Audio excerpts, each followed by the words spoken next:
2022 연합인포맥스 미국 주식부문 베스트 리서치 하우스 삼성증권 글로벌 주식팀의 장효선 팀장님과 함께 보도록 하겠습니다. 어서 오세요. 어서 오세요, 장 안녕하세요. 팀장님. 예. 전에 한번 수요일 때 우리 박재영 차장님하고 맞습니다. 한번 같이 하시던 걸 한 반년 된 것 같네요, 벌써. 네네, 맞습니다. 그때하고 지금은 또 시장 흐름이 많이 달라졌습니다. 네네. 장 팀장님은 주로 그러면은 국내 주식보다도 해외 증시나 네. 금리, 환율까지도 커버하시나 봐요. 네네, 맞습니다. 네. 한국에서 금융 애널리스트를 좀 오래 하다 보니까 전체적으로 좀 많이 보다가 네.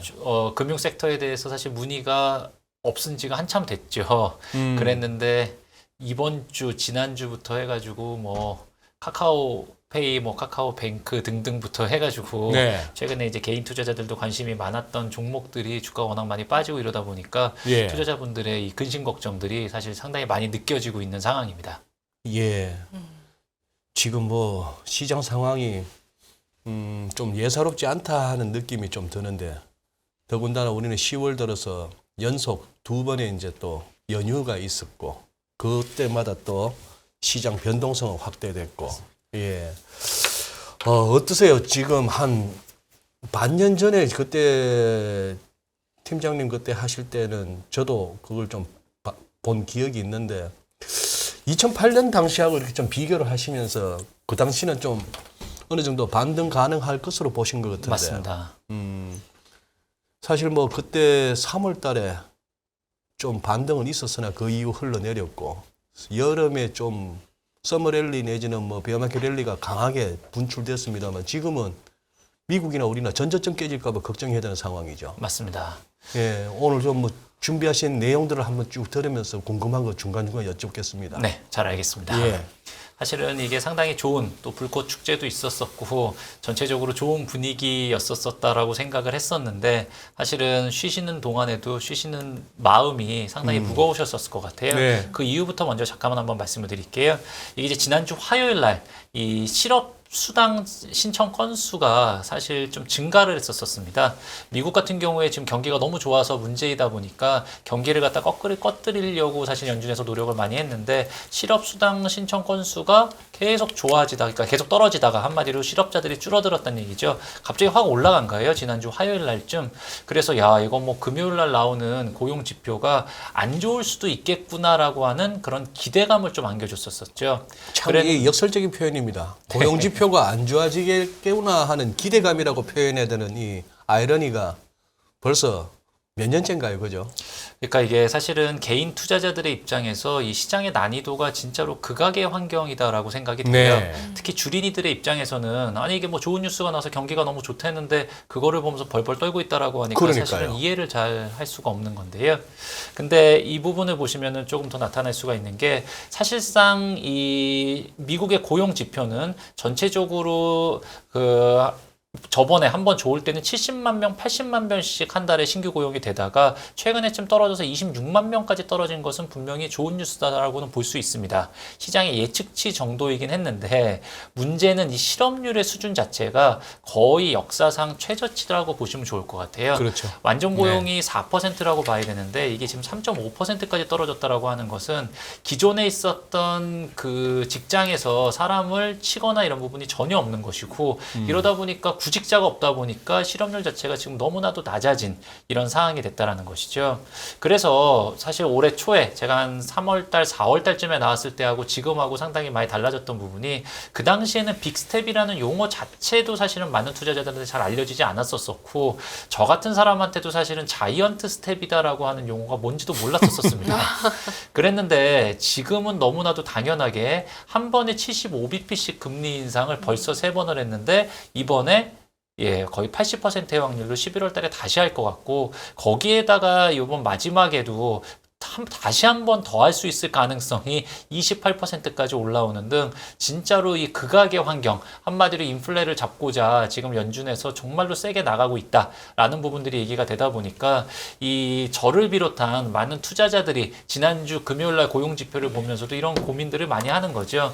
뭐냐면 이렇게 가면 진짜로 이게 오징어 게임에 나오는 대사처럼 이러다 정말 다 죽는데 뭔가 연준에서도 퇴로를 좀 열어주지 않겠나 하는 그런 기대감을 조금 좀 갖고는 있는데 나오는 얘기들을 보면은 너무나도 어떻게 보면은 이 일반 사람들의 마음을 몰라준다라고도 볼 수 있죠. 메리 데일리 총재 같은 경우에는 인플레이션은 아예 질병이다라고까지도 정의를 했고요. 요즘 완전 말폭탄입니다. 연준의 인사들이 나와서 계속적으로 기자회견이라든지 여러 가지 컨퍼런스에서 연설을 하는데 이 토머스 바킨 같은 경우에는 글로벌 경제의 부정적 파급 효과 다 잘 알고 있다. 나 모르는 거 아니다. 근데 나하고 뭔 상관이야. 나는 미국 사람인데 그래서 미국 경제에만 집중한다는 얘기고요. 라파엘 보스틱 총재 같은 경우에도 금리 인하 쉽지 않다라고 하고 또 그 월러 이사 같은 경우에도 금융 안정에 대한 우려도 나 알고 있고 대처할 수도 있는데 근데 지금 다 필요 없다. 인플레만 잡겠다. 이 카시카리 총재 같은 경우에는 과거에는 유명한 비둘기였었는데 원래 착한 사람이 한번 나쁜 마음 먹으면 진짜 무서워지잖아요. 이 매파로 바뀌다 보니까 진짜로 요즘은 거의 막말 비슷하게 막 하는데요. 연준에서 그 아주 강하게 얘기하고선 그 다음날 주가가 폭락하니까 내 마음이 놓였다. 뭐 이런 얘기를 하다가 이번에는 고금리 환경으로 전환되는 글로벌 경제에 손실과 실패는 목도된다. 근데 그거는 너무나도 자연스러운 현상이라는 거죠. 이렇게까지도 막 나가다 보니까 사실은 이 투자자들의 입장에서 이 페드푸시라고 하는 그 유명한 거의 한 10여 년 동안 작동을 했었던 그 원리가 완전히 무너지고 있는 것 같다라는 그런 생각을 하고 있는 것 같습니다. 카시카리 아까 그 화면에 저 발언 내용들을 닐 카시카리 저분이 그 보면은 그거죠. 이렇게 율무리는 스타일의 헤어스타일. 맞습니다. 네, 그런데 맞아요. 저 그때 기억납니다. 잭슨홀 연설 나오고 나서 장이 폭락을 하니까 그때 저는 원문에 해피라고 봤어요. 행복하다고. 맞습니다. 장이 이렇게 이제 제대로 맞습니다. 우리 연준의 의도를 갖다가 이해하는 것 같아서 나는 지켜보니까 해피하다. 그렇게까지 얘기했고. 저 라파엘 보스틱도 어떻게 보면은 한참 금리 올리기 시작했다가 몇 번 올리지도 않았는데 그 뭐 9월쯤 가서 맞습니다. 한번 금리 멈출 수 있다라고 보스틱 했었죠. 포즈라고 할 정도로 네. 금리 인상을 중단할 수도 있다라는 말을 괜히 해서 시장에 쓸데없는 또 기대감을 일으켰던 양반이 이제는 말을 어떻게 한다고요? 내년 금리나 쉽지 않다. 네. 아니, 잔뜩 난 올려놓고도 쉽지 저런 않다. 양반들은 솔직히 진짜 뭐 제가 아무 말 대잔치로 진행하는 사람으로 유명합니다만 저보다 더 아무 말 대잔치예요, 제 양반들은. 네. 그러다 보니까 특히 이제 뭐 진짜 역사에 남을 여러 가지의 그 에피소드를 요즘 파월이 많이 만들고 있다고 그렇죠. 하는데 네. 그 트랜지토리라고 하는 그 단어 단어 자체도 어려운 단어인데 그거를 이제 전 세계 주식하시는 분들은 누구나도 다 알아서 각종 밈 짤들이 이 생성이 짤. 많이 되는 그런 부분으로 여기에 만들어 놨죠. 그런데 사실 요즘 나오고 있는 이런 부분들이 사실 우려가 되는 부분들이 조금 있습니다. 뭐냐면 어찌됐건 인플레이션은 생각보다 떨어지는 속도가 느려서 그렇긴 하지만 꺾이긴 꺾이고 있거든요. 그래서 이번에 6월 달에 9.1% 물론 헤드라인 수치입니다. 근원 인플레는 잘 안 잡힐 것 같긴 하지만 8.5, 8.3 그리고 이번 주 목요일 날 나오는 수치는 8.1까지는 빠져요. 근원은 안 잡힌다라고 하더라도 거기에다가 이 근원 인플레이션을 못 잡고 있는 가장 핵심적인 이유가 바로 부동산입니다. 인데요. 이 CPI라고 하는 것은 항상 후행 지표거든요. 지금 선행적으로 어떻게 나타나는지를 본다라고 하면 한국에서도 최근에 압구정 현대아파트마저도 1억이 무너졌다라고 어제 뉴스에 대서특필에서 떴는데요. 30년 모기지의 이자율이 드디어 7%를 아주 돌파를 해버렸으니까 이거를 뭐 한국도 마찬가지지만 미국에서 2021년 10월 딱 1년 전까지만 하더라도 3%의 금리를 받던 게 지금 7%가 넘었다라고 하면 미국 사람들이 돈이 많은 것 같지만 자동차부터 모든 것을 전부 다 모기지 금리에 의존을 그렇죠. 해서 사고 있는데 이러다 보니까 여기 한번 보십시오. 미국 부동산 가치가 진짜로 오랜만에 뭐 코로나 때 보니까 확실히 비치긴 했었네요. 이 전월 대비인데요. 전월비. 맞습니다. 전월비 대비 매월 전월 대비 1.5%, 2%, 2.5%까지 미친 듯이 올랐으니까 네. 전년이 아니거든요. 이거는 1년에 30%, 40%씩 올랐다는 건데 갑작스럽게 이게 몇 달 만에 드디어 미국의 부동산 가치도 진로우라고 하는 그 온라인 부동산 거래 플랫폼에서 보면은 마이너스로 전환이 되긴 했어요. 이게 언제를 기점으로가 마이너스 0.32? 지금 이게 전월 기준입니다. 지난달? 네네네. 한 달 9월? 사이에 아, 지난달 네. 대비 마이너스 0.4. 근데 분위기도 사실 험악하죠. 갑자기 이렇게까지 높다가 네. 순식까지 이렇게 된다는 게 이것은 나중에 CPI에는 반영이 되긴 할 텐데 시차가 있다라는 것이죠. 컨테이너 운임 같은 경우에도 뭐 공급망에서 컨테이너 내려줄 사람이 없네 뭐네 해가지고 이랬었던 부분이 지금 벌써 가격이 3분의 1 토막이 나서 정상화가 돼 있는 상황이고요. 뭐 유가는 최근에 다시 좀 올랐지만 이거는 감산에 따른 인위적인 요인이고 구리라든지 철강석이라든지 만화임 중고차 지수, 신규주택 등등 해가지고 사실은 이미 여러 가지의 선행 지표는 시차는 걸려서 CPI에 천천히 반영되겠지만 전체적으로는 디플레이 환경을 가리키고 있다. 근데 문제가 있습니다. BOA의 분석에 따르면 메릴 린치의 분석에 따르면 1980년대부터 2000년대까지 5% 이상의 인플레이션이 다시 정상화되는데 걸린 시간이 평균 10년 정도가 되다 보니까 과거에 1970년대, 80년대 초반까지만 하더라도 이 금리 인상을 하다가 좀 꺾이나 보다라고 다시 꺾었다가 금리가 다시 튀어가지고 저희 민플레가 튀어가지고 결국은 난리가 났었던 그런 경험들을 알고 있기 때문에 파월의 입장에서는 자동차 좋아하시는 분들은 아실 겁니다. 커브를 틀 때 언더스티어라고 하는 거는 커브를 약간 덜 터는 거예요. 그러다 보니까 가다가 커브가 덜 터니까 그냥 갖다 박습니다. 하지만 오버스티어라고 하는 것은 커브가 왔을 때 생각보다 좀 더 트는 거예요. 이렇게 되면은 차가 균형을 잃으면 아예 돌아버립니다. 예. 이제 그런데 파월의 입장에서는 작년 저도 애널리스트 뭐 20년 이상 애널리스트를 했지만 저도 제 의견이 틀렸을 때 제가 마지막에 저의 의견을 바꾸게 되면 기존의 의견이 맞았던 사람들보다도 훨씬 더 센 방향으로 그 의견을 제가 강조를 할 수밖에 없거든요. 왜냐하면 저는 이미 주가 다 틀렸는데 나중에 와서 제 포지션을 바꾸려고 하면 남들보다 좀 더 세게 가죠. 그러다 항상 꼭지를 잡거나 바닥을 잘못 잡아가지고 주가가 더 틀리는 경우가 많은데요. 파월의 입장에서는 작년에 트랜지토리라고 하는 희대의 망언을 남기고 인플레를 이렇게 망쳤다라는 지금 비난의 직면에 있기 때문에 어쩔 수 없이 언더스티어링보다는 지금은 인플레가 선행지표는 꺾이는 걸 알지만서도 기다릴 수 없다. 나는 여기에서 차라리 경기를 죽이는 것을 선택을 할 수 있을 가능성이 커진다라는 것이겠죠. 지금 저 팀장님 좀 전에 저 화면에 네. 저 발언을 언제 한 얘기죠?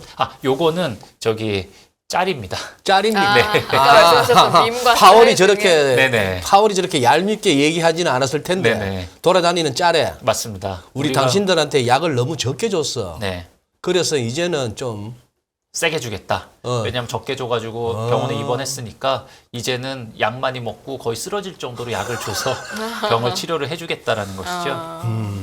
수없이 많은 짤들이 있는데요. 예. 뭐 이게 어떻게 보면 이제 파워를 약간 놀리는 이제 그런 부분으로 나타나는 것이죠. 네. 이러다 보니까 지금 현재의 상황이 연착륙은 거의 사실상은 포기가 돼 있는 상황이고 경기 침체도 기정사실. 그래서 오늘 아침에도 팩트셋에서 S&P 500의 이번에 3분기 어닝 추정치를 보니까 어닝 추정치가 작년 동기 대비해서 2.4% 정도밖에 증가를 못하는 것으로 애널리스트의 추정치들이 계속 하향 조정이 되고 있고요. 장단기 금리 차가 이렇게 아주 뭐 지속적으로 마이너스를 가고 있는 것도 저는 처음 보는 형태였던 것 같아요. 네. 여기서 하나만 여쭤보면 이제 아까 선행지표들 보여주시면서 이게 꺾였음에도 불구하고 걱정되는 포인트가 그동안 5% 이상 인플레이션이 오면 2%로 가기 전까지 보니까 평균적으로 한 10년 정도 걸리더라라고 말씀을 해주셨어요. 네. 그럼 지금까지 인플레이션의 어떤 모습을 보면 앞으로는 정상화되기까지 어느 정도의 시간이 걸릴 걸로 좀 예상을 하시는지요?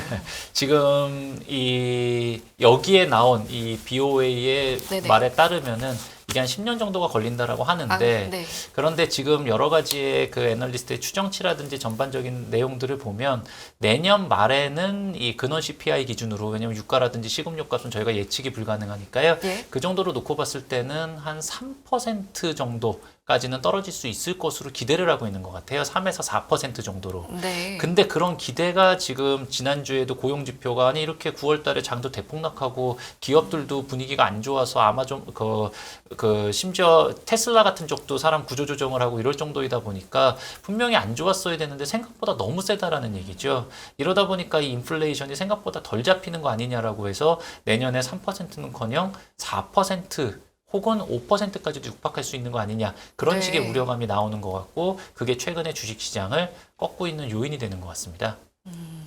그러다 보니까 제 생각에는 요즘 시장의 내러티브가 조금씩 바뀌고 있는 것 같아요. 어떤 식으로 바뀌냐면 사실 이제 올해 연초에 그 한국 시장은 작년 초부터 이미 조정 국면에 들어갔었지만 미국 시장은 작년 12월 31일이 최고점이었습니다. 작년 내내 엄청나게 좋았거든요. 올해 1월 2일부터 주가가 빠지기 시작을 했는데 올해 처음에 빠질 때는 인플레에 대한 우려 때문에 주가가 빠졌었던 것 같아요. 네네. 그랬다가 올 한 여름 그때쯤에는 야 인플레는 이제 분명히 꺾일 텐데 경기 침체가 발생하는 거 아니냐, 그래서 기업 실적이 망가지는 거 아니냐, 이런 것 때문에 주가가 좀 빠졌었던 것 같아요. 근데 최근 들어서 주가가 빠지는 건 이게 약간 뒷목이 서늘한 이유는 약간 블랙스완의 리스크, 한마디로 인플레도 아니고 경기 침체도 아니고 그걸로 인해서 촉발될 수 있는 어디선가 예측할 수 없는 약간 블랙스완 같은 것들을 시장에서 우려하는 게 아닌가 하는 생각을 조금 하고 있어가지고요. 어떤 식의 부분들이 있는지를 제가 전체적으로 블랙스완이 저는 안 올 거라고 생각을 하지만 네. 그래도 제가 한 6가지 정도로 이 블랙스완 리스크를 한번 정리를 한번 해봤습니다. 이게 시장에서 약간씩 조금이나마 우려를 하고 있고 아직 주가에는 반영이 안 되고 있는 그런 부분이다라고 생각을 해요. 제일 첫 번째 한번 보면 영국입니다. 너무 많이 아시니까. 두 번째는 유로존. 그래서 유로존에서 뭐 그런 그리스라든지 뭐 이런 데도 그냥 뭐 망해도 이렇게 말씀드리긴 그렇지만 진짜 극단적으로 말씀드리면 그런 데 망해도 큰 상관은 없습니다. 하지만 가장 강한 골이라고 할 수 있는 독일이라든지 이런 쪽 같은 경우에도 이게 뭔가 약간 징조가 심상치가 않다. 거기에 이 크레딧 스위스의 부도설, 중국의 부동산 시장의 붕괴 뭐 이런 가능성도 저는 생각은 안 하고 있지만 헝다 사태가 중국 정부에서 잘 컨트롤하고 있어서 스무스하게 넘어갈 거라고 생각했던 거 대비해서 이 중국도 약간 심상치가 않다. 러시아하고 우크라이나 뭐 이거 어떻게 될지 모르고요. 그리고 이제 마지막 개별 투자자들의 입장에서 저도 사실 개인적으로 가장 좋아하는 종목 딱 2개를 꼽으라면 애플, 테슬라를 꼽는데요. 네. 이 마지막 있는 이 최후의 대장주 이쪽이 부진했을 때의 걱정이 된다라는 것이죠. 그래서 간단하게만 한 번만 놓고 보면 이 영국 같은 경우가 결과적으로는 경제 문제를 정치로 푼다라는 것이거든요. 지금 같은 경우에는 경제에 문제가 있고 이건 과잉 유동성의 문제, 인플레를 잡아야 되면 유동성을 막 흡수를 해야 되는데 이쪽 부분을 야 지금 이게 뭐 내가 천연가스 가격 이렇게 오른 것 같고 인플레 높아진 것 같고 어쩌라고 나는 구급하니까 이런 상황에서 오히려 성장을 더하기 위해서 감세 정책을 대대적으로 때려버리면 돈을 더 풀어버리겠다라고 하니까 이게 말도 안 된다라는 얘기잖아요. 그러다가 영국의 연기금이라든지 이런 쪽이 무너질 수 있다라는 우려가 나오면서 양적 긴축으로 가다 다시 양적 완화로 갔다가 지금 다시 양적 기축 갔다 완화로 갔다 지금 뭐가 어떻게 되는지 잘 모르고 있는데요. 이게 저희 영국만의 문제가 아니라 영국이라고 하는 금융에 있어서는 세계 최고의 선진국이라고 볼 수 있는데 이 나라도 이랬을 경우에 다른 나라는 어떻게 될 것이냐. 이제 이런 부분들이 약간 걱정이 되는 것이죠. 네. 두 번째로 한번 놓고 보면 저는 이게 독일 숫자를 보고 진짜 깜짝 놀랐습니다. 맞습니다. 최근에 네. 참 숫자가 이게 실화냐 싶을 정도로. 아니, 이게 있을 수가 잘 없는 예. 거라고 생각을 하는데 왜냐하면 전 세계적으로 이 제조업의 강국이라고 할 수 있는 나라가 생각보다 많지가 않습니다. 뭐 당연히 이제 중국이 전 세계 최대의 제조업 대국이고 뭐 한국, 일본, 뭐 대만 뭐 이런 쪽도 들어가지만 의외로 미국 같은 경우에는 반도체도 직접 생산하는 게 아니라 다 뭐 중국이라든지 한국 주고 뭐 이러다 보니까 제조의 강국은 아닌데 대표적인 제조의 강국이 바로 독일이죠. 그러다 보니까 이 제조업의 강국에서의 이 PPI 생산자 물가지수는 나중에 그 PPI가 다른 CPI의 형태로 소비자한테 전가가 되다 보니까 너무나도 중요한데요. 독일의 생산자 물가지수, 이 PPI인데요. 이게 뭐냐 이거 지금 46%가 증가를 했다라는 그러니까요. 거거든요. 네네. 아니 이게 말이 되나요? 이게 최고의 선진국인데 뭐 진짜 기름값이라든지 전기료 너무 오르고 이러니까 공장에서 물건을 만드는데 이렇게 되다 보니까 이게 전가가 되는 거예요. CPI가 10%.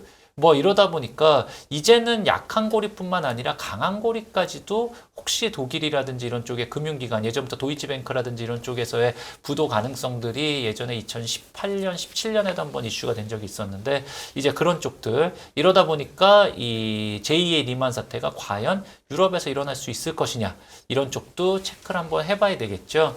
그래서 제가 이제 금융 애널리스트를 뭐 20년 이상 하다 보니까 전체적으로 수치들을 보다 보면 한국의 금융주들을 제가 이렇게 보면서도 사실 억울한 점은 많습니다.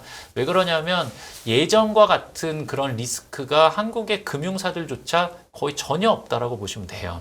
예전에는 거액 여신 리스크라 그랬죠. 한마디로 아무리 철저하게 리스크 관리를 장효선이라는 사람한테 대출을 준 거를 리스크 관리를 철저히 한다라고 하더라도 예전에 대우차가 부도가 난다라든지 뭐 이런 여러 가지 사태가 하나 터지면은 그냥 은행이 연쇄적으로 전부 다 부도가 나버리고요. 2003년에 크레딧 카드 사태라든지 2007년에 리먼 브라더스 사태라든지 이런 때 있었던 과잉 레버리지라든지 또 얕은 정부의 규제 또 가계의 부실 이런 부분들이 요즘은 너무나도 철저하게 통제가 되고 있고 네. 예전부터 이슈가 됐었던 대기업들이 이미 약한 고리는 다 부도가 난다든지 이 구조조정이 돼 있다 보니까 요즘은 괜찮거든요. 그런데도 재미가 없다 보니까 시장 참여자들한테 거의 이제 문의를 받지 않을 정도로 이 금융주는 아예 안 보시는 거죠. 네. CS 같은 경우에도 주가가 지난 금융위기 이후부터 주가가 거의 한 5분의 1 토막, 6분의 1 토막 정도 낮다라고 보시면 되지만 여기 한번 보시면 이 리퀴디티 커버리지 레이쇼 한마디로 유동성을 얼마나 커버할 수 있느냐도 거의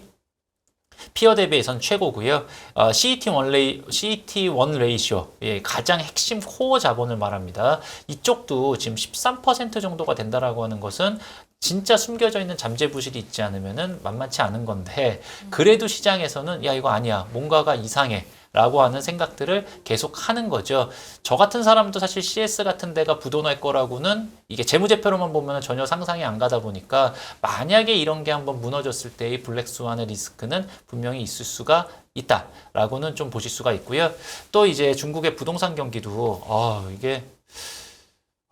이거 지금 2000년부터 만들어 놓은 자료입니다. 네네. 왼쪽 그림을 한번 보시면 2000년부터 이렇게 돼 있는데요. 이게 지금 마이너스 38%. 주택가격 하락이 뭐 한국이랑 비슷합니다. 1급지, 예, 좀 덜 빠지고요. 3급지 같은 경우에 오를 때도 덜 올랐지만 마지막에 오르죠. 그랬다가 빠질 때는 훨씬 더 크게 빠지면서 이 중국의 인민들 같은 경우에 문제가 많이 생기는 것이고요. 또 중국 같은 경우에 인구의 대국이라고 많이 하지만 한국만큼 심하진 않지만 인구 고령화가 심하면서 사실 상당히 문제가 되고 있는 상황이 있어서 이런 쪽 같은 경우에도 GDP의 성장률을 떨어뜨릴 수 있는 거 아니냐. 네. 뭐 블랙스완의 핵버튼 이런 것까지는 굳이 제가 어떻게 될지 모르기 때문에 말씀은 안 드리겠습니다. 예. 마지막. 그런데 팀장님, 네. 저기 뭐야, 지금 중국 부동산을 걱정을 했는데 네네. 우리는 어떻게 보세요? 우리도 지금 보면은 특히 지방으로 가면은 디립다 지었다가 네. 지금 뭐 분양 안 되는 데도 맞습니다. 막 나오고 그런데 우리는 뭐 중국만큼이 안 되겠습니다만 네. 사실은 이제 2008년부터 2012년, 13년까지의 부동산의 위기와 예. 지금의 위기는 조금 약간 다르다라고 생각이 됩니다. 네. 저 이제 금융회사의 익스포저 관점에서 말씀을 드릴게요. 예. 제가 이제 금융애널리스트 예. 했으니까 2008년부터 2012년, 13년까지는 은행들이 부동산 PF에 절대적인 차주로서 많이 들어갔었습니다. 그리고 건설사들이 자체적인 보증을 갖다가 실제로 많이 들어갔었어요. 예. 이러다 보니까 은행들 같은 경우에는 담보를 끼고 가지만 그 당시에 건설사가 부도가 나면 최종적으로 은행이 더 책임을 지는 구조가 되다 보니까 그 당시에 2008년 이런 데 많이 난리가 나고 이랬을 때 그때의 리스크를 제일 처음에 건설사들이 부도 나면서 막았었고 그 다음 충격을 웬만한 저축은행들이 들어가면서 다 막았었고 그래서 지금 생각해 보시면 그 당시에 거의 1등부터 10등까지의 저축은행이 거의 대부분 다 부도가 났었었고 예. 어떻게 보면 부실을 나머지 은행들이 다 자회사 형태로 M&A를 해가지고 예. 가져오게 되면서 넘어갔었습니다. 이제 이러다 보니까 그때 이후부터 이 부동산에서의 이러한 여러 가지 보증 문제라든지 이런 쪽의 부분들이 이 일반 은행이라든지 저축은행에서 최근에 놓고 보시면 저축은행도 일부 포함이 돼 있긴 하지만 이 증권사들이 사실 좀 많이 떠안았었고요. 그리고 은행들 같은 경우는 사실 상당히 아직은 양호합니다. 예. 그래서 지금 고 소장님께서 말씀하신 것처럼 대구라든지 이런 쪽이 최근에 이 부동산 PF 같은 것도 집행이 많이 됐었고 여러 가지의 개발 활동이 활발하게 이루어지면서 그쪽에 익스포저가 분명히 있는 것은 사실이지만 2010년대 초반에 일어났었던 것과 같은 부동산 가격의 하락이 금융사를 쳐버리면서 금융사가 가면서 대출을 잔뜩 다 회수해서 다시 한번 유동성이 말라버리면서 시스테마틱한 리스크로 가는 예. 그런 상황은 아직까지는 아니다라고 보실 수가 있습니다. 근데 어떻게 개인적으로는 중국 어느 정도까지 위험하다고 보세요? 저는 요즘은 사실은 이제 중국 쪽의 분석의 의미가 많지 않다라고 개인적으로 좀 생각을 하는데요. 중국에서 나오는 분석 자료? 그러니까 이제 외부 투자자들의 입장에서 네. 이 중국 시장에 투자하는 것에 대해서 약간 근본적인 고민을 한번 해볼 때다. 근데 이게 저뿐만 아니라 아마 많은 사람들이 그렇겠죠. 제가 그 생각을 바꾸게 된 결정적인 계기는 작년 여름에 마윈의 알리바바 지분이 네. 제로가 됐습니다. 모르시는 분들이 많으신데요. 지금 마윈은 그럼 알리바바 지분이 하나도 없어요? 빵입니다. 빵이에요? 예, 빵입니다. 아니 근데 그걸 현금화 확인을 한 겁니까? 아니면 그냥 다 뺏긴 겁니까? 그거를 아무도 컨펌을 안 해줍니다. 네. 그러니까 팔았으면 누구한테 팔았다. 이거를 뭐 2대 주주인, 1대 주주인 소프트뱅크가 샀다. 아니면은 뭐 중국의 연기금으로 넘어갔다 등등이 있어야 되는데요. 그게 그 당시에 알리바바의 사업 보고서에 나와 있는데 지분이 원래는 계속 조금씩 팔아가지고 그 한 3%대 후반 정도까지 빠졌었는데 네. 그게 어느 순간 보면은 아예 제로로 됐는데 아무런 블락딜의 흔적도 없고 누가 더 많이 가져갔다라는 공시도 없고 아예 없어져 이럴 수가 버렸어요. 있나요? 그러니까 이제 그런 부분들이 어떻게 보면 엔트 파이낸셜이라고 하는 그 당시에 상장이 됐었으면은 시가총액이 거의 한 200조, 300조 전 세계 최대의 금융기관이 될 수 있었던 그 부분이었는데 그 전주에 마윈이 한번 비판의 말을 하니까 IPO가 취소가 되면서 줄줄이 다 이렇게 됐었었는데요. 네. 이제 이런 부분들을 갖다 한번 보면 예를 들어서 지금 뭐 저희도 마스크 안 쓰고 방송하고 뭐 아무도 그 신경 안 쓰고 이러지만 뭐 이제 그런 부분들 때문에 그냥 샹하이를 갖다 그 큰 도시를 아예 다 셧다운을 네. 한다라든지 이런 식의 부분을 저희 약간 서방 오리엔트 자본주의적인 오리엔티드 돼 있는 시각으로 그런 것을 해석을 하려고 하다 보니까 모든 것이 다 어긋난 게 아닌가라고 생각이 돼요. 뭐 인티고님 중국스럽다 하셨지만 뭐 그럴 수도 있는 거예요, 성희 씨. 그럴 수도 있는 거예요? 마윈 아. 중국은 가능해요. 네. 마윈이 어디 불려가 가지고 딱 한마디 듣고 올 수가 있어. 어떤 살려는 드릴게. 그런 얘기 들으면은 뭐 지분 그냥 빵이 될 수 있는 거지. 중국이니까. 중국이니까. 예. 근데 사실은 뭐 이런 얘기를 저희가 뭐 이렇게 장난처럼 이렇게 좀 많이 했었던 내용들이 지나고 나서 보면 야, 뭐 설마 저쪽은 잠깐 하루 이틀 막 반나절 정도 문 닫을 수 있겠지만 설마 샹하이를 전면 봉쇄하겠어? 뭐 이런 얘기 하고 이랬었는데요. 그러니까요. 네. 그런 모든 부분들이 현실화되고 이런 쪽은 사실은 조심해야죠. 그래서 이런 중장기 주택 수요 어떻게 보면은 뭐 금융기관도 돈이 있어야 되고 나라 중국이 컨트롤하니까 잘할 수 있다라는 그런 부분들도 있겠지만 개인들이 기본적으로 돈이 있어야죠. 그럼 애플도 공장을 때려짓고 현대차도 좀 짓고 뭐 그쪽을 갖다 많이 그렇죠. 하면서 이래야 되는데 요즘 뭐 미국의 그러한 여러 가지 바이든의 행태를 한번 놓고 보면 강달러 돼서 전 세계 모든 국가들이 옴짝달싹을 못하고 있는 상황이 본인한테도 미국 국민들한테도 고통스럽겠지만 이번 기회에 아예 중국을 아예 이번 기회에 손을 한번 봐주겠다. 그래서 예전에 플라자비를 통해서 일본을 보냈듯이 이번에 이런 엄청난 인플레 환경에 초달러 강세의 환경에 미국 혼자 금리를 미친 듯이 올릴 수 있는 캐파가 있는 환경에 중국의 기술까지도 다 차단을 하면서 끝장을 내겠다 하는 생각이 있다라고 하면 이런 중국 경제라든지 이런 쪽에 대해서 이 블랙스완의 리스크도 생각을 해볼 수 있지 않나. 참고로 저희는 그런 생각은 안 하고 있고 네. 아직 어떠한 금융기관도 어떠한 애널리스트라든지 이런 쪽도 이런 것에 대한 우려를 하지는 않는 것 같습니다. 그래서 블랙스완인 거예요. 네. 알겠습니다. 이렇게 이게 네 번째 우려되는 리스크 짚어주신 거고 하는 김에 저희 그냥 다섯 번째도 정리 차원에서 한번 짚고 넘어가 볼까요? 네네. 네네. 뭐 푸틴 얘기는 저는 예. 피하고 싶은 네네. 뭐 건가요? 피하고 싶다기보다는 제가 할 수 있는 말이 잘 없기 때문에. 그래도 그러세요? 한번 자료 준비하신 자료라도 한번 네. 근데 뭐 사실 별 내용도 없습니다. 네. 설마 핵버튼 아니겠지라고 하는 게 그냥 네네. 제 생각입니다. 예, 하도 막 나간다라고 하고 사실 이 자료를 준비한 다음에 크림 그 대교가 폭포가 되면서 뭐 그쪽으로 다 쏘고 이러다 보니까 이게 어디까지 어떻게 될지는 사실은 이거는 뭐 아무도 예측할 수 없는 얘기니까요. 네네. 제가 뭐 얘기한다고 되는 건 아닐 것 같고 마지막으로 사실은 저기는 근데 다섯 번째 저기에서 네. 우리도 추가돼야 되는 거 아닙니까?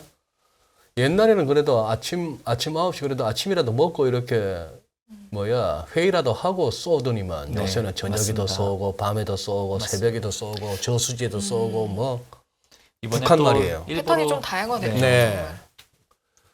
그러니까 요즘 보면 사실은 이런 부분들이 제가 좀 걱정을 하는 부분인데 무슨 걱정이냐면 예전에는 사람들이 이제 기본적으로 상식이라는 게 있었었고 그러니까. 이 선은 넘지 않겠지라고 예. 했었던 게 지금 우르르 다 깨지고 있는 게 뭐 가장 대표적으로 설마 전쟁 나겠냐라고 전쟁 누가 난다고 생각했습니까? 전쟁 났죠. 바이든도 그 사우디아라비아하고 그 정도 했으면 사우디아라비아도 대충 얼만큼 해주겠지라고 했는데 하자마자 그 다음 달에 10만 배럴 감산하고 지금 지난주에는 200만 배럴을 감산을 하면서 그냥 바이든 엿먹어라. 상관없다.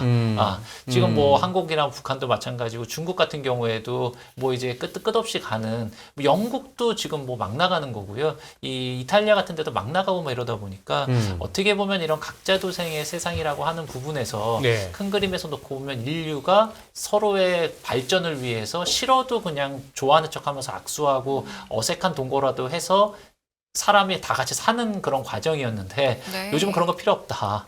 나 혼자 살겠다. 이제 이런 식의 생각들이 너무 강해지는 것 같아서 사실은 이제 그런 쪽 부분들이 이 일반 애널리스트들이 뭐 저 같은 사람이 나와서 맨날 실적 분석하고 목표가 얘기하고 뭐 EPS 추정치 하향 조정하고 이런 식의 내용보다도 요즘은 훨씬 더 중요한 시장의 내러티브가 되는 게 아닌가 하는 생각을 합니다. 예. 예. 저 부분 지금 말씀하시고자 하는 저게 조금 위태위태한데 지금. 사실 제일 걱정되는 부분은 이거예요. 예. 앞에 있는 매크로 부분은 제가 오늘 뭐 그냥 정리 차원에서 말씀을 드렸지만 저도 몰라요. 왜 그러냐면 파월도 모르잖아요. 예. 아무도 몰라요. 이제 이러다 보니까 세상이 어떻게 변할지 뭐 이런 부분은 저희가 흘러가는 내용으로 한번 봐야 되는 거죠. 근데 이제 개별 주식을 보는 사람의 입장에서 올해 예를 들어 애플을 보유하고 계셨으면 지금 주가가 한 140불 정도 되죠. 애플의 최고점이 180불이었거든요. 올해 1월 1일 날 180불인데 지금 140불이면 한 20% 조금 넘게 25% 정도 빠졌다라고 보시면 되는데 환율이 올해 한 20% 이상 올랐거든요. 그래서 애플을 투자하신 분은 올해 지지난주까지는 한국에 계신 모든 투자자들은 애플이 원화로 환산했을 땐 전부 다 플러스였었어요. 테슬라도 별로 안 빠졌었습니다. 그랬다가 이제 지난주부터 갑자기 폭락을 시작을 했는데요. 제가 이따 뒤에서 말씀드리겠지만 저희가 옛날에 빵이라고 했었던 부분들이 다 많이 분화가 돼서 진짜로 버티고 있는 마지막 빵에 딱 투탑이 남았다라고 생각하는 게 저는 이제 애플하고 테슬라라고 보는데 세계 최고 팬덤을 형성을 하고 있고 그런데 이 제품마저 뭐 어쩔 수 없죠. 사람이 다 막 가난해져서 전 세계 사람 돈 하나도 없으면 뭐 테슬라 할아버지라도 못 사는 거죠. 돈이 없는데 어떻게 사겠습니까? 근데 이것마저 안 팔린다. 이거는 정말 괴멸적인 타격이 될 수 있다 보니까 항상 주식의 맨 마지막 폭락장의 제일 마지막 패닉장에서 이쪽이 빠질 수 있다라고 하는 부분이 바로 이 블랙스완 리스크다라고 보실 수가 있을 것 같습니다. 지금 이렇게 6가지를 짚어주신 건데 아까 채팅창에 김문수님도 조만간 이 6가지 중에 뭔가 터져도 터질 것 같아요 이런 말씀을 하시기도 하시더라고요.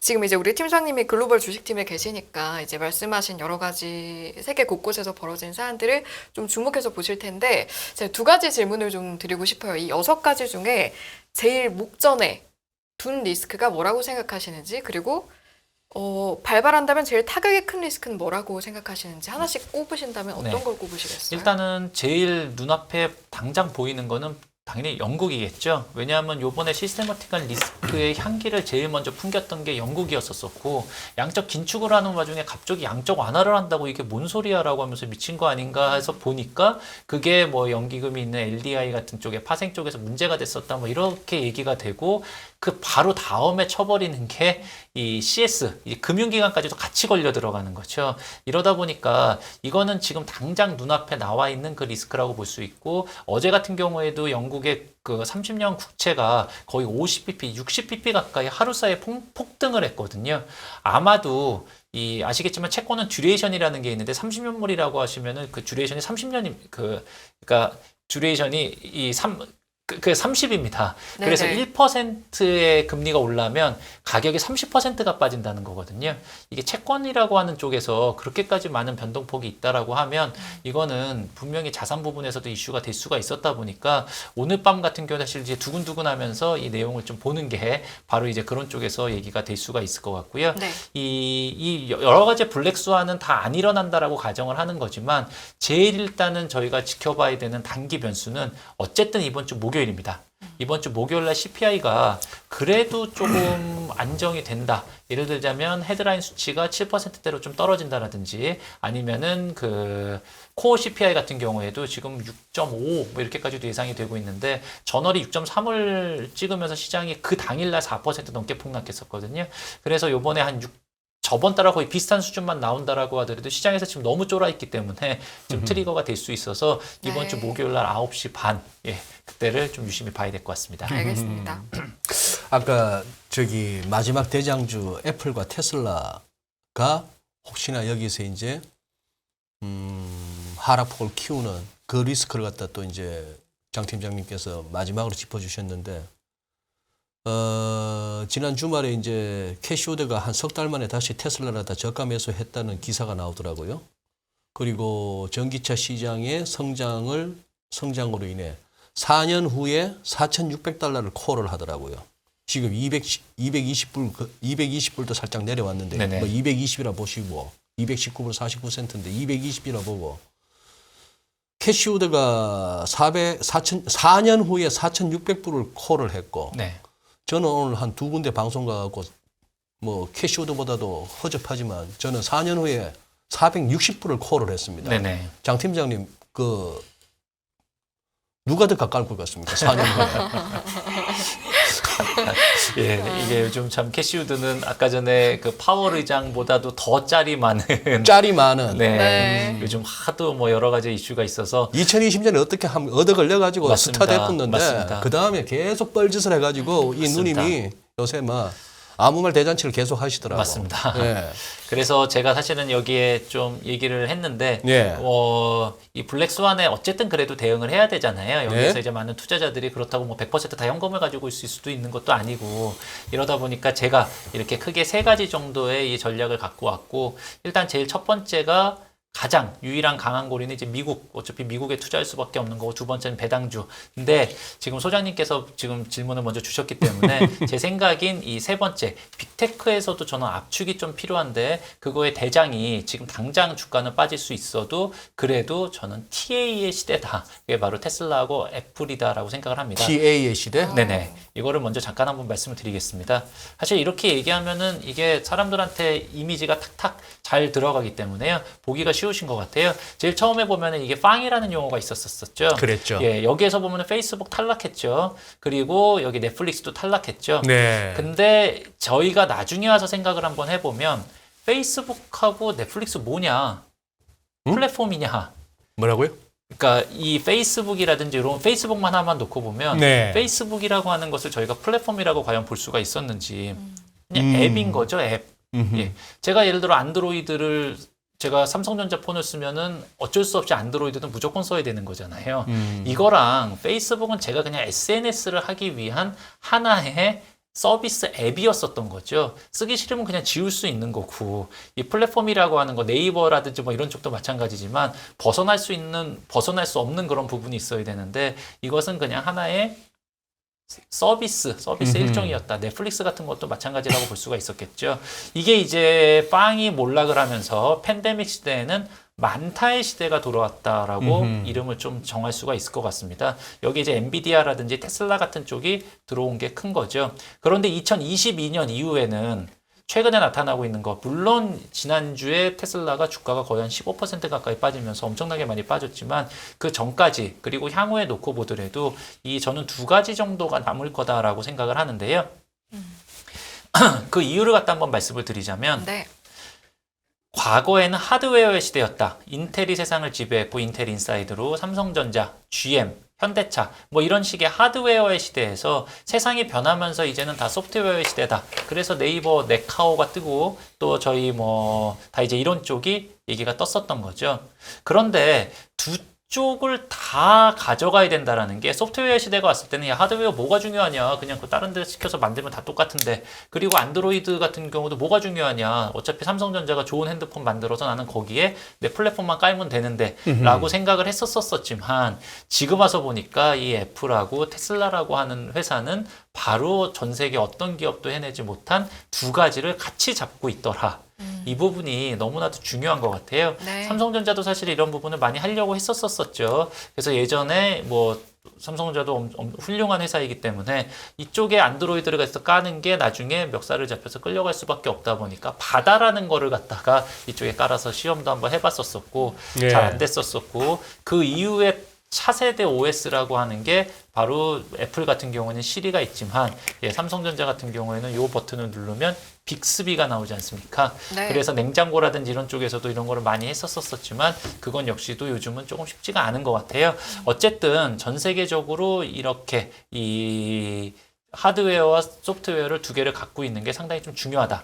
그리고 두 번째를 놓고 보면 뭐 마이크로소프트라든지 구글이라든지 다 되게 훌륭한 회사입니다. 근데 뭐 마이크로소프트 어때요? 이러면 저는 좋다라고 말씀드리죠. 하지만 앞으로 뭔가 결정적인 한 방이 뭐예요? 이러면 그래봐야 다 아는 클라우드가 좋을 것 같다. 그리고 마이크로소프트가 M&A 같은 걸 잘해서 뭐 잘할 것 같다. 그냥 그 정도인데 이쪽은 물론 당장 돈 안 됩니다. 뭐 휴머노이드 노버 뭐 이거로만 또 뭐 한 30분 이상 방송을 할 수가 있지만 뭐 이런 부분들 또 아니 자유- 화분에 물 주려고 2천만 원 이상 줘가 제 사고 싶은 마음은 없습니다.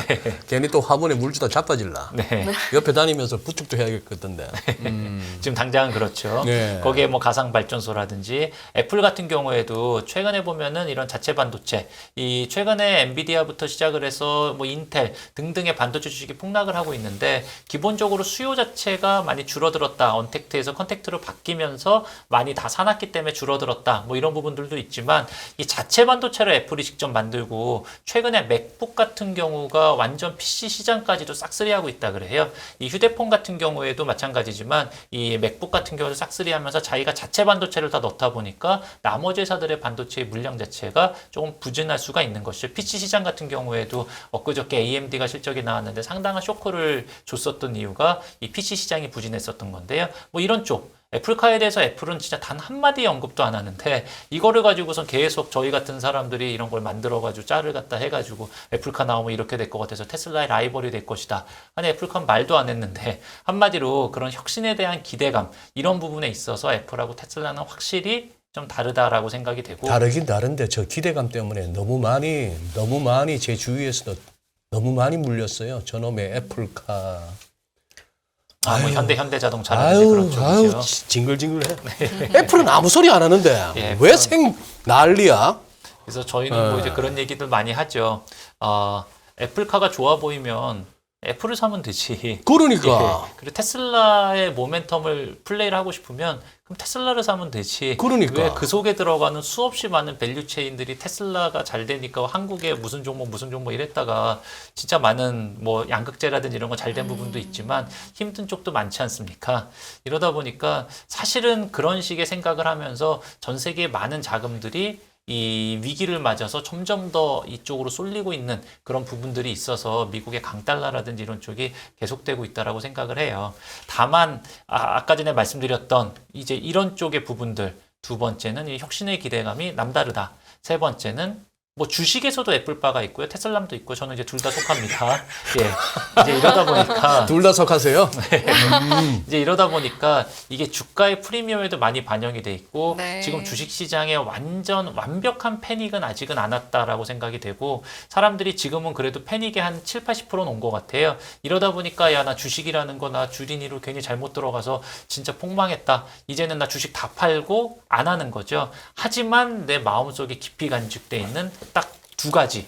얘네만은 내가 죽을 때까지 가져가겠다라고 해서 애플과 테슬라를 갖고 계시는 분들이 많은데 만약에 진짜로 이제 패닉이 와서 나는 진짜 이제는 떠나야겠다라고 하면 나 갖고 있는 거 두 개밖에 없잖아요. 애플하고 테슬라밖에 없잖아요. 이래서 이 주식을 던졌을 때 이 마지막에 항상 하락의 폭이 상당히 좀 크게 나타날 수 있기 때문에 네. 저번에도 6월 달에도 놓고 보시면 패닉 셀링의 막바지에 작년 5월 달까지도 애플 주가 하나도 안 빠졌습니다. 말씀드렸잖아요. 1월 달에 180불이었는데 5월 중순까지 165불이었어요. 그랬는데 갑자기 맨 마지막에 훅 빠집니다. 그러면서 이렇게 올라갈 수가 있죠. 근데 최근에 애플의 주가가 여러 가지 수요 둔화 얘기가 많이 나오죠. 아니, 경제가 이렇게 안 좋은데 아무리 뭐 아이폰 14 프로 뭐 맥스 들어가면은 한국에서 250만 원씩 한다는데 함부로 살 수 있겠습니까? 수요가 좀 떨어진다는 얘기가 나오니까 아니나 다를까 8월 달까지도 175불이었어요. 8월 중순까지. 그러니까 올해 연초 대비 주가 하나도 안 빠진 거예요. 그랬다가 최근에 급작스럽게 급락을 했는데요. 이게 마지막 패닉 국면이기를 좀 바라는 그런 마음이 있습니다. 네, 팀장님. 지금까지 하는 말씀을 들어보면 이제 아까 블랙스완 리스크로 6가지 꼽아주시면서 마지막에 언급하신 것도 테슬라랑 애플이었고 그럼에도 불구하고 이런 상황 속에서 대응 전략으로 좀 주목해서 봤으면 좋겠는 것도 빅테크 중에 압축해서 주목해서 보니까 그게 애플이랑 테슬라다라고 말씀을 네네, 하시는 맞습니다. 거잖아요. 그리고 이제 제가 해석하기에는 테슬라랑 애플까지 무너지면 정말 주식시장이 걱정이 되는 건 맞는데 그럼에도 불구하고 애플이랑 테슬라는 주목해서 보고 기회가 되면 좀 함께 가도 되는 종목이다라고 들리기도 해요. 제가 듣기로는. 그러니까 저는 이제 제가 잘 들은 게 맞나요? 네네 맞습니다. 맞습니다. 네네네. 그러니까 사실은 어려운 부분을 1시간 내용을 딱 한마디로 압축을 잘 해주셨는데요. 네. 저는 이제 이렇게 말씀을 드리죠. 물려도 대장에 물려야 된다. 왜냐하면 요즘은 이건 뭐 다 물릴 수밖에 없어요. 요즘은 너무 극단적인 상황이기 때문에 네. 그렇다고 100% 현금만 가질 수가 없기 때문에 물려도 대장에 물려야 된다라고 하는 게 요즘처럼 극단적인 위기 상황에서 반드시 투자자들이 생각해야 되는 한 가지이고요. 두 번째 이쪽 내용을 주식은 어렵잖아요. 근데 한국 분들이 전 세계 어느 나라 분들보다도 부동산을 좋아하기 때문에 부동산으로 생각하면 되게 쉬울 것 같아요. 네. 예, 요즘같이 이렇게 부동산이 대폭락을 한다라고 하면 어느 부동산을 산다라고 하더라도 빠질 수 있는 리스크는 크겠죠.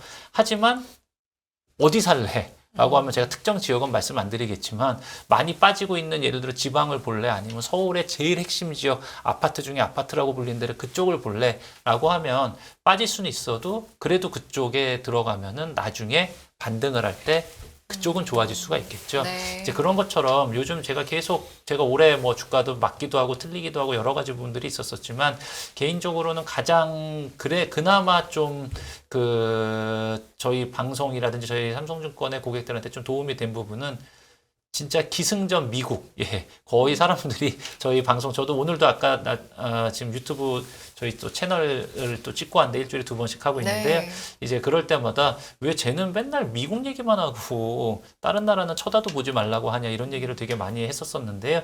이제 저 같은 경우에는 항상 미국 그리고 맞아도 대장주에서 맞자. 이제 이 부분이 상대적으로는 올해 피해가 정말 컸었는데 그거 대비해서는 그나마 좀 선방할 수 있었던 그 방법이었지 않나 생각이 됩니다. 네. 맞아도 대장주에서 맞자. 그거보다 더 좋은 거는 이왕이면 맞지 말잔데. 아 맞습니다. 너무 아까 꿈에- 우리 승희 아나운서의 그 질문은 장 팀장님 네. 잘 들으셔야 되는 게 네네. 사신 방송이에요. 테슬라 살짝 지금 빠져나와 있어가지고 재진입 시점만 보고 있어요. 오해입니다. 잘하셨네요. 라고 하시지만 잘하셨네요. 약간의 사심도 있는 건 인정합니다. 재진입 시점만 보고 있고 저는 네. 계속 뭐 일주일에 한 2번 보지만 네. 매번은 아니지만 뭐 네. 테슬라의 태자만 나오면 저는 쿡쿡 찌르면서 아니야 아직은 아니야 이러고 있거든요. 뭐뭐 하고 계세요. 테슬라 나올 때. 뭐. 아직도 살려고 하시는 분들이 많이 기다리시는 네. 거 보니까 아직 진정한 바닥은 아닌 것 같습니다. 아, 또 인간식도 됐네요. 오늘은 넘어가나 했더니. 네. 그러니까 그래서 이게 지금 세 번째 대응 전략 중에 사실 빅테크 세 번째를 먼저 말씀해 주신 거고 네네. 첫 번째, 두 번째가 또 나와 네네. 있잖아요, 팀장님. 그리고 뭐 제가 요거 하나만 보여드릴게요. 이거 네네네. 재밌는 건데요. 최근에 이 밸류에이션 한번 놓고 보시면은요. S&P 500의 라지캡이 지수예요. 보통 일반적으로 S&P 500이 평균적으로 15배 정도였다라고 많이 기억하고 계시죠. 코로나 때 제일 이제 피크였을 때 금리가 제로금리였을 때 24배, 5배까지 올라갔었는데 이게 이제 거의 한 15배까지 떨어졌어요. 그러니까 평균 정도까지는 떨어졌다. 야, 그래도 글로벌 금융위기라든지 이런 때 대비해서는 여전히 정말 비싸구나라는 느낌을 가지실 수 있는데요. 한번 보시죠. 미드캡. 예, 예? 미드캡 같은 경우에는 이 지수가 그 글로벌 금융위기를 제외하면 제일 낮습니다. 그러네요. 그리고 스몰캡. 스몰캡으로 보면은 역사상 제일 낮습니다. 아 그래서 요새 러셀이 더 안 좋구나. 맞습니다. 러셀 2000이 맞습니다. 그러니까 이 전체적으로 한번 보시면 이 한마디로 애플, 테슬라 같은 쪽이 잘 버텼다는 거예요. 네. 이게 두 가지 해석이 될 수가 있습니다. 첫 번째는 그러니까 이제 이렇게 빠지듯이 애플, 테슬라가 마지막으로 무너지면서 이쪽 저점까지 내려가야 그게 바닥이겠구나라고 생각할 수 있는 부분이 하나가 있을 거고요. 반대로 두 번째는 이제는 정말로 극악의 양극화가 진행이 되는구나. 그래서 이렇게 구조적으로 밸류에이션이 계속 벌어지는 현상이 한국에서도 핵심 입지와 나머지 입지, 부동산으로 따지면 가격이 벌어지는 것처럼 이 미국에서도 주식 시장에서도 핵심 종목과 나머지 종목의 가격이 벌어질 수 있겠구나. 이렇게 두 가지로 해석을 할 수가 있어요. 네. 저는 개인적으로 두 번째가 저의 해석인데요. 구조적으로 벌어질 수밖에 없다라는 게 저의 해석인데 네. 그래도 시장 상황의 센티멘트가 변하면 어떻게 될지 모르는 거니까요. 한번 지켜볼 필요가 있을 것 같습니다. 알겠습니다. 전 이제 투자 전략 이제 세 가지로 아까 PPT 정리하신 것 중에 사실은 위험할 때일수록 빛나는 배당주 이것도 굉장히 눈길이 갔거든요. 네네네. 이제 제가 주린이 시절에 이제 이것저것 책도 읽고 유튜브도 보는데 이런 말이 항상 많았어요. 약간 시장에 바람이 불면 찬바람이 불면 배당주에 주목해라. 승희 씨 말이 이제 나 주린이 졸업했다. 아니에요. 지금 약간 초초초 주린이에서 지금 초초 주린이 정도 됐는데요. 그래서 그래서 지금 상황에서도 그게 적응이 되는 건지 1차적으로 궁금하고 이제 아무래도 그게 지금도 적용된다고 생각하니까 쓰신 것 같은데 그렇다면 어떤 배당주가 좋은 배당주인지도 좀 궁금하네요. 사실 미국이 되게 좋은 거는 미국이란 나라가 요즘 뭐 바이든이 하는 뭐 여러 가지 행동이라든지 이런 걸 놓고 봤을 때 이게 과연 정의로운가 뭐 이런 부분에 대해서도 이제 근본적인 회의가 들기는 하지만 네. 최소한 주식 시장에 투자하는 사람의 입장에서는 정말 투명하다라는 부분은 절대 뒤통수는 안 친다. 실적이 예상보다 안 좋아서 주가가 폭락할 수는 당연히 있지만 그게 아니라 그런 거 외적인 부분으로 뒤통수를 치는 건 없다라는 부분이 확실히 클리어한데요. 네. 이 뭐 배당주 좋다라는 거 다 알죠. 요즘도 미국에서는 배당주 주가가 상당히 좋습니다. 거의 안 빠졌습니다. 근데 미국에는 이 배당주의 정의 자체가 있어요. 워낙 자본주의의 천국이다 보니까 네. 배당왕 많이 들어보셨죠? 네. 근데 배당을 왕으로 준다라고 해서 배당왕이 아니라요.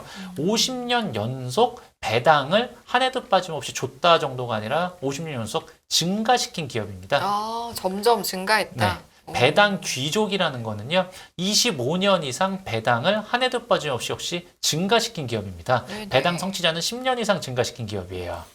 그래서 이쪽의 그 종목들을 갖다가 한번 보면은요, 네.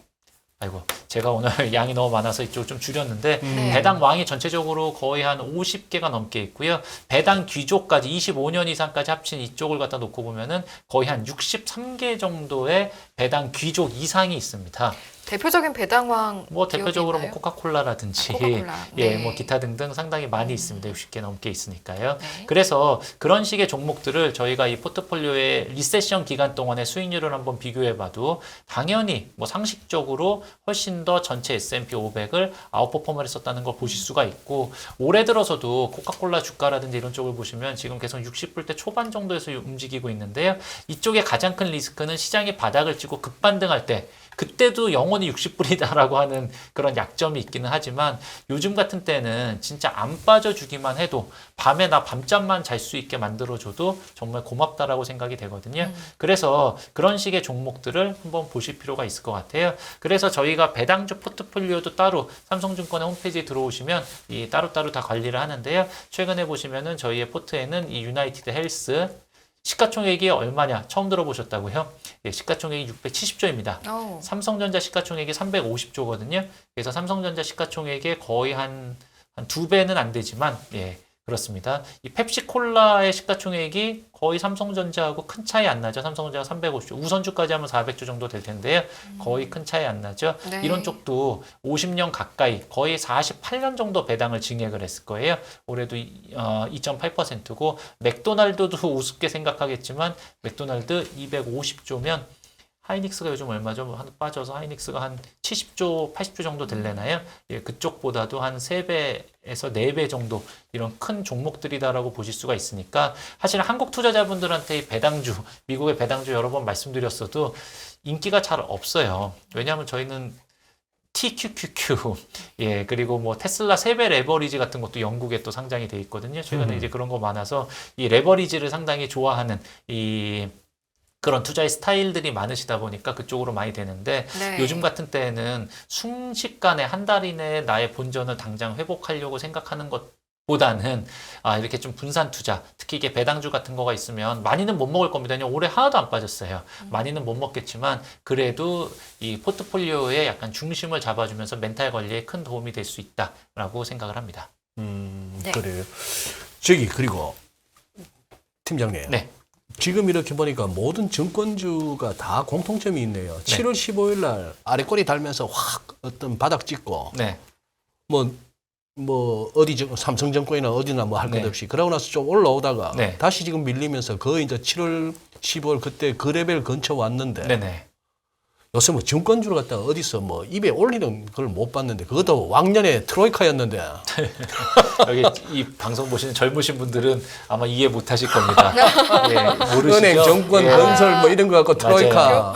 80년대까지만 하더라도 은행주, 증권주, 건설주 이게 세 개가 주식시장의 3대 트로이카였었어요. 그랬어요. 뭐 충무로에서는 뭐 정윤희, 장미희, 뭐 네. 유진 또 트로이카 그 시절에 장 주식에서는- 팀장님은 그 네. 세대 맞으세요? 네, 그거는 이제 저희 부모님한테 좀 들었었었는데요. 괜찮으세요, 선생님? 이런 얘기를 안 하는 게 내가 스스로 무릎을 파네. 저희는 아무 말도 안 아닙니다, 했다는 아닙니다. 말씀을 아, 드리면서 예전에 증권주가 날아다니던 날라다니는 시절이 있었는데, 네, 지금 정권주 관심들 있으세요? 우리 뭐 문의가 사실은 거의 잘 없으십니다. 거의 잘 없어요. 네. 왜냐하면 이제 증권사의 비즈니스 모델이 많이 변하긴 했어요. 증권사의 기초 체력도 많이 올라갔고 어닝의 레벨 자체가 엄청나게 많이 올라갔고 자본도 많이 커졌죠.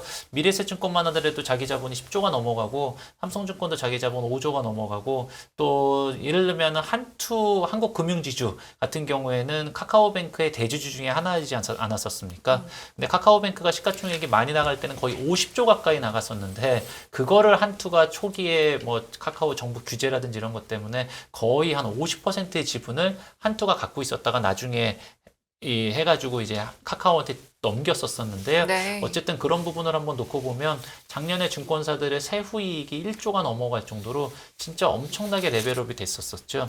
그런데 시가총액을 지금 한번 보시면 아시다시피 한 2조, 3조 이제 뭐 그 정도의 레벨이다 보니까 작년 기준으로 PER을 따지면 한 2배, 3배. 올해는 작년보다 이익이 많이 까졌지만 그래도 올해 한 5배, 6배. 배당을 한번 놓고 봐도 삼성증권 기준으로 작년에 배당이 3,000원이 넘었거든요. 예. 올해는 뭐 어떻게 될지 모르지만 근데 지금 보시면은 주가가 이제 3만 원대 초반까지 빠졌기 때문에요. 지금 많은 이 한국의 증권주들, 근데 꼭 증권주들뿐만 아니라 보험주라든지 은행주 같은 경우에도 대부분 다 PER 기준으로 한 3배에서 5배, 6배 배당 수익률이 대부분 다 5에서 한 10% 정도 수준이 다 나오고 있습니다. 그래요. 알겠습니다. 그리고 또 카카오 말씀하시니까 삼성증권은 그때 카카오 IPO 어디 해주습니까? 네. 예, 저희가 그 카카오페이 페이 그러셨고, 네. 카카오 주관사 중에 하나였었습니다. 주관사 중에 하나였고. 네. 금년에는 IPO 시장 어때요? 작년에 황금알을 낳는다고 그냥 작년에 그 맞습니다. 오리 배를 째버렸는데 맞습니다. 이제 그러다 보니 오리가 죽어버렸어. 아이고.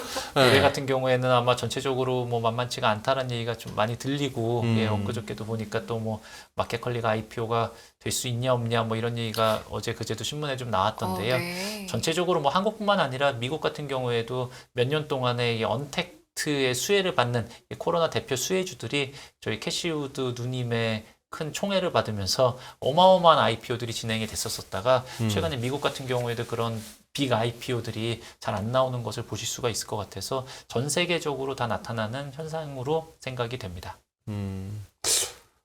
저전 IPO 시장은 어떻게 보면은 좀 뭐랄까 IPO 시장 뭐 주관사나 IPO를 통해 갖고 상장되겠다는 그 회사의 대주주들이나 너무 막 탐욕을 부리다가 이 시장을 좀 멍들게 한 것 같아요. 이거 다시 관심을 옛날처럼 뭐 치킨 값이라도 이런 분위기라도 만들어내려면 좀 시간이 걸릴 것 같은데 하도 그래서 특히 이제 최근에 IPO를 많이 추진했었던 그런 회사들 같은 경우에는 아무래도 이제 금리 제로 금리였었고 또 시장의 트렌드가 이 플랫폼이라든지 고성장이라든지 디지털이라든지 이런 쪽에 많이 포커스가 돼 있다 보니까 요즘처럼 이렇게 금리가 올라가는 환경에서는 좀 이제 어려움이 가중이 되는 상황이긴 한 것 같습니다. 그래요. 예, 팀장님 어느 정도 준비하신 내용은 다 말씀드린 것 같은데. 네네네. 네, 그래도 오늘 뭐 자료가 아니더라도 우리 연합인포엑스 라이브 우리 시청자분들한테 요즘 상황에서 그냥 사석에서 친구한테 해주는 말이라 생각하시고 한 말씀 좀 마지막으로 해주신다면. 네. 사실 요즘 진짜 너무 힘든 상황이고 오늘 같은 날 예, 이게 방송을 하게 돼가지고 사실은 야 이게 날짜도 요즘 진짜 올해 이렇게 되는 일이 없냐라고 쉽지 않은 해서 날이죠. 네. 예 오늘이 특히 뭐 코스닥도 4% 넘게 빠지고 사실 많은 분들의 멘탈이 지금 힘든 상황이실 것 같습니다. 근데 뭐 본인만 힘든 게 아니라 전 세계적으로 다들 많이 힘든 그런 상황이고 사실은 뭐 유럽이라든지 이런 쪽 같은 경우는 거의 스태그플레이션에 빠져서 진짜 이 힘든 상황이다 보니까 이럴 때 너무 이렇게 좌절하지 마시고 또 이 열심히 공부하다 보면 다시 한번 좋은 투자 기회를 찾으실 수 있지 않을까라고 생각합니다. 알겠습니다. 네. 저희 1부 이제 마무리해 보도록 하겠습니다. 공부 이야기 끝까지 해주셨는데 그 공부 2부에서도 함께 이어나가는 걸로 하고요. 저희 1부는요. 삼성증권 글로벌 주식팀의 장효선 팀장님과 함께 했습니다. 고맙습니다. 고맙습니다. 감사합니다.